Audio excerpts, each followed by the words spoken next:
நம்ம நிறைய வகையான ரசம்லாம் செய்வோம். அதில் வந்து கொள்ளு ரசம் வந்து அவ்வளோ டேஸ்ட்டாக இருக்கும். கொள்ளுவில் நிறைய வகையான சத்துக்கள் இருக்குது. நமக்கு சாப்பிடும்போது உடலுக்கு ரொம்ப ரொம்ப ஆரோக்கியமானது. வாரத்துக்கு ஒரு நாள் கண்டிப்பாக இந்த கொள்ளு ரசம் வச்சு சாப்பிடுங்க. இப்போ இன்றைக்கி நம்ம பார்க்க போகிறது கொள்ளு ரசம் எப்படி செய்யுதுன்னு பார்க்கலாமா? ரசம் பண்ணுறதுக்கு 2 தக்காளி இந்த மாதிரி வேக வச்சு எடுத்து வச்சுக்கோங்க. இது கூடவே மல்லி இலை. நான் இன்றைக்கி ஹேமாஸ் கிச்சன் ஃபுட்ஸு கொள்ளு ரசப்பொடி வச்சு தான் ரசம் செய்ய போகிறேன். ரசப்பொடி ஒரு 2 ஸ்பூன் சேர்த்துக்கலாம். மல்லி இலை, தக்காளி, ரசப்பொடி எல்லாத்தையும் சேர்த்து நல்லா இந்த மாதிரி பிசைஞ்சிக்கோங்க. ஒரு லெமன் அளவு புளி கரைச்சி எடுத்து வச்சுருக்கிறேன், அதை சேர்த்துக்கிறேன். 1 ஸ்பூன் அளவுக்கு உப்பு சேர்த்துக்கிறேன். இப்போ தண்ணி ஊற்றி கலந்துக்கலாம். புளி, உப்பு, காரம்லாம் கரெக்டாக இருக்கான்னு பார்த்துக்கோங்க. ரசம் தாளிக்கிறதுக்கு 1 ஸ்பூன் எண்ணெய் ஊற்றிக்கிறேன். எண்ணெய் காஞ்சிடுச்சு. கடுகு, உளுந்தம்பருப்பு, இது கூடவே சீரகம், மிளகு, பெருங்காயம் நம்ம சேர்த்துருக்குறேன், ஆனால் நீங்கள் கொஞ்சம் சேர்த்துக்கோங்க, நல்லாயிருக்கும்.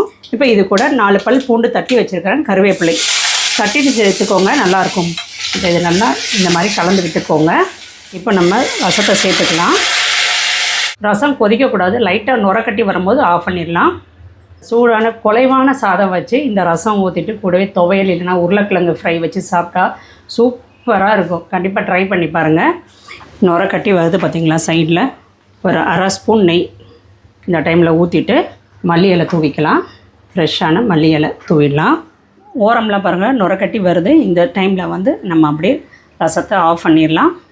இப்போ சூடான ஜம்முன்னு ஒரு கொள்ளு ரசம் ரெடி. சாப்பிட்டு பார்க்கலாம் எப்படி இருக்குன்னு. இப்போ சாப்பிட முடியாது, ஆஃபீஸ் போய் தான் நான் சாதம் வச்சு சாப்பிட்டு பார்க்கணும். நம்ம அங்கே பார்க்கலாம். சாப்பிட்டு பார்த்துடலாம். இன்றைக்கி கொள்ளு பிள்ளைங்களுக்கு கொடுத்தேன், சூப்பராக இருக்குதுன்னு சொன்னாங்க. இந்த உருளைக்கிழங்கை சேர்த்து வச்சு அப்படி நம்ம சாப்பிட்டு பார்க்கலாம்.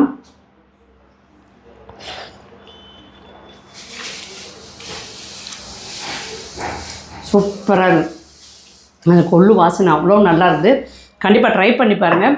இந்த கொள்ளு ரசம் நம்ம ஹேமாஸ் கிச்சன் ஃபுட்ஸில் இருக்குது. தேவைப்படுறவங்க வெப்சைட்லேயும் ஆர்டர் பண்ணிக்கலாம், இல்லைனா வாட்ஸ்அப்லேயும் ஆர்டர் பண்ணிக்கலாம். தேங்க்யூ.